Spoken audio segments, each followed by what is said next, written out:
Hey everyone, so I've been planning on doing this, talking about this topic for a while, and the last couple of videos something had come up and I did something else, so I'm going to talk about it now. Now, this is going to be a little bit controversial.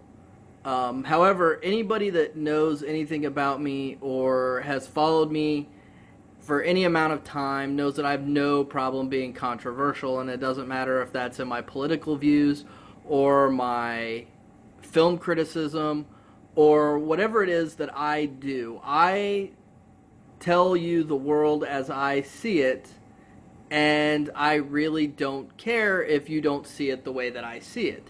Now, that doesn't mean that I am unwilling to have a dialogue or a conversation with anybody.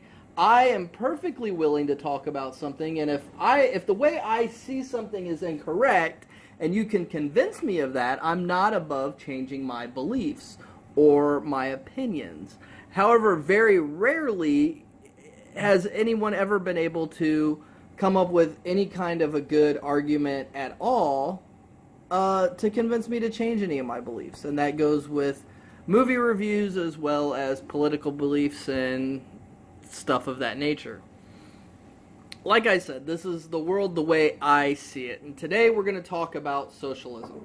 More specifically, we're going to talk about how socialism can work. And I know that for people on the right, and I do consider myself of the right, I am a libertarian. However, I'm a very constitutional, conservative libertarian. But people on the right tend to like to point out how socialism has never worked as a form of government, how socialism and communism are inherently flawed and doomed to fail, and that there's no possible way ever to make them work, period. And that's true. That's all true.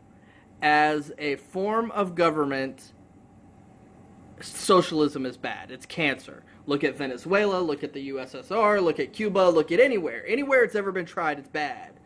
But that doesn't mean that it's bad always. Where it's good, there are many socialist communities that we see and interact and are involved in every day and don't really even notice it.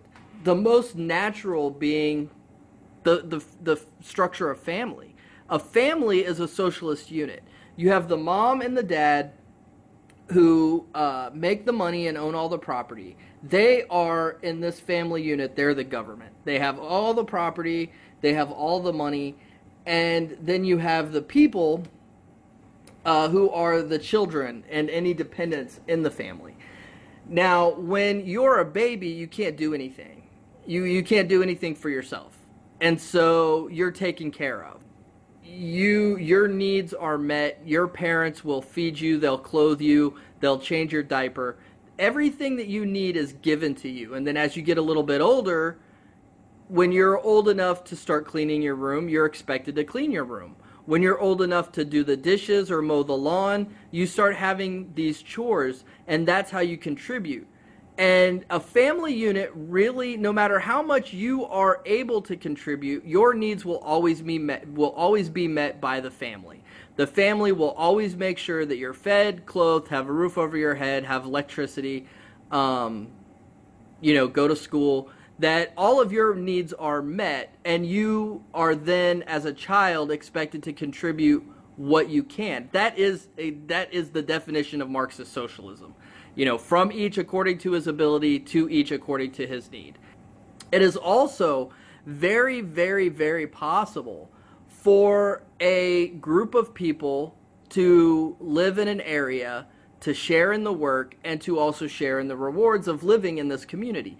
For an example of this, just look at Robin Hood and his merry men. Now, granted, Robin Hood is fiction, okay? But Robin Hood and his merry men, they lived outside the law. They chose to divorce themselves from society, which is what outlaw actually means. An outlaw is not someone who is a criminal. An outlaw is someone who lives outside the protection of the law. Someone who lives outside of society, as Robin Hood and his merry men did. But they lived in Sherwood Forest. They shared in all of the hunting and all of the chores and all of the work, and they also shared in all of the rewards. So it doesn't matter who went out and hunted this deer, or who came back, or who brought it back, and who cleaned it, or who skinned it, or who cooked it. Everybody gets to eat in the meal equally, and they lived as equals. And while Robin Hood may have led his merry men into battle, he never ruled over them in the forest. They were just a free people living, to be honest, the most perfect libertarian society. No government, no rules, nobody getting in their shit, and they got to go, rob the actual government of all the ill-gotten taxes that they've extorted from people and give them back to those people.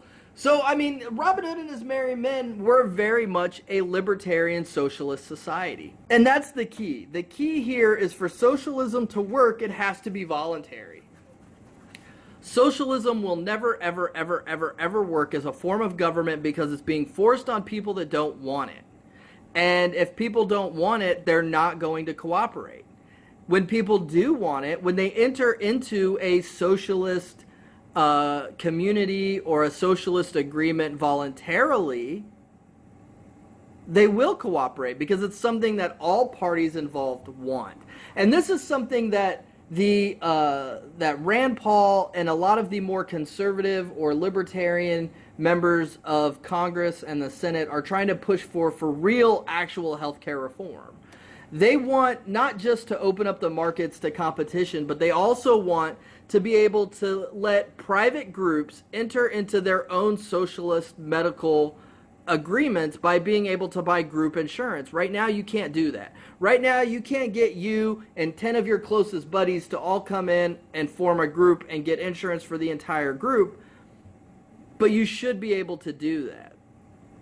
And that's the way to fix healthcare, but unfortunately, people don't see it that way. They just want to force people to enter into agreements that they don't want.